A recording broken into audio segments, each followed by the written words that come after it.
Where is a super LGBTQ friendly city that I can live that's also affordable? Well, this is the hardest question we have ever gotten. Exactly. Sadly, unlike peanut butter and jelly, popcorn and butter, David and John, Oh, these two are statistics that typically do not overlap or go together. not very well. No. You're listening to Queer Money episode number 381, and today we're sharing how we're going to tackle that hard question over the next 50 plus weeks. That's how long it takes to answer that question. Right. Now on with the show. The mission of Queer Money is to financially empower the LGBTQ plus community. Join us in thanking Capital One for supporting that mission. So we just wrapped up the Motley Fool Debt for Guys LGBTQ plus money series, and we hope you all found the information useful. We actually enjoyed it. We were very proud that we were able to present that information, create that information, and present it to you. And we'll continue to reference the data from that study, as well as other LGBTQ money data, so we can continue to get a clearer and clearer picture of the state of LGBTQ finance in the LGBTQ community. But what's next? What's next? Right. As many of our listeners have asked us, not only by emailing us or talking to us on social media, but by the simple fact that when we do cover this topic, there's a lot of interest in it. Yeah. It seems like a lot of individuals, whether you're considering retirement in the next couple of years or whether you're thinking about how to get your life in order so you can do a better job at planning for retirement, a lot of people keep asking this question: where can queer folks live and not go broke? Yeah, because typically, I mean, when you think about gay-friendly cities, and we have an article on debtforguys.com about that, very often people migrate to San Francisco, Chicago, New York, LA, maybe San Diego, but none of those are, I would say, affordable cities necessarily. Well, and to be clear, depending on how what kind of lifestyle you choose to live, you can find ways to live affordably or economically in any city, and you can find ways to go broke and go deep into debt in any city, no matter how expensive or how cheap the city itself is. True. There is some factor of lifestyle that's overlaid there that we have control over. But what we're kind of looking at here is, are there some places where we can feel comfortable and safe and that are slightly more affordable for us to think about as queer folks without feeling like we have to go to places like New York, San Francisco, Chicago, LA, or hide in the closet in the middle of the country. Yeah, and feel broke. And right? feel broke. Right.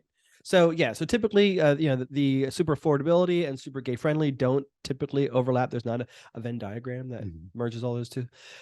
So this is going to be a little bit challenging for us, but we're up for the task. This is going to be fun, and we're going to cover this question over the next 50 plus weeks.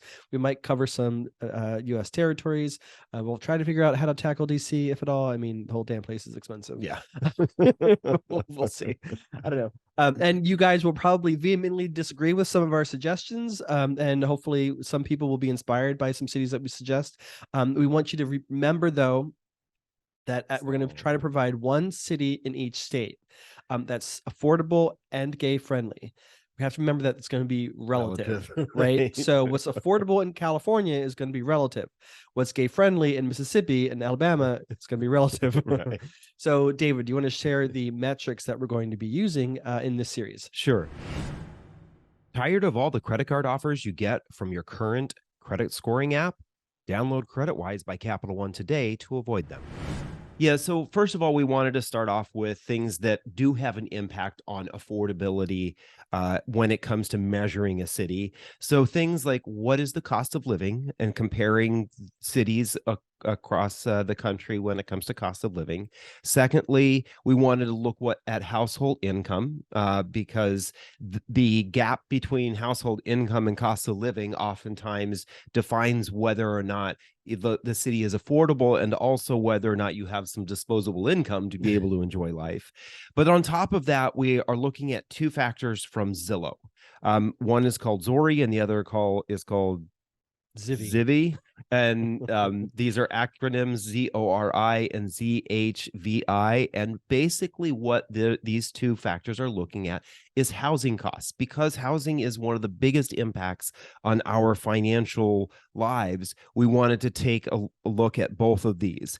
Zori is specifically rent and the rent index, or what it costs typically to rent a 2-bedroom unit in that city. And then Zivi is the cost of housing, and specifically what is the trend, or what is the current rate for housing, the average home price in that city.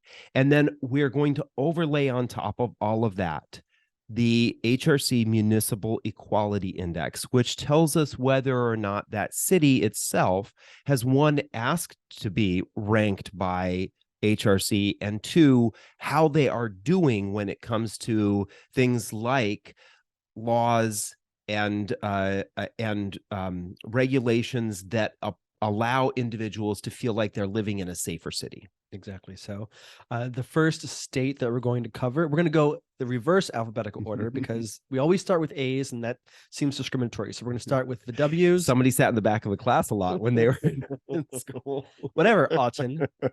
So we're going to, the first state we're going to cover next week is going to be Wyoming. So stay tuned for your Queer Money takeaway from this episode. Start your journey to financial independence with a checking and savings account that doesn't nickel and dime you with fees. Get a Capital One 360 checking or 360 performance savings account at Capital One today.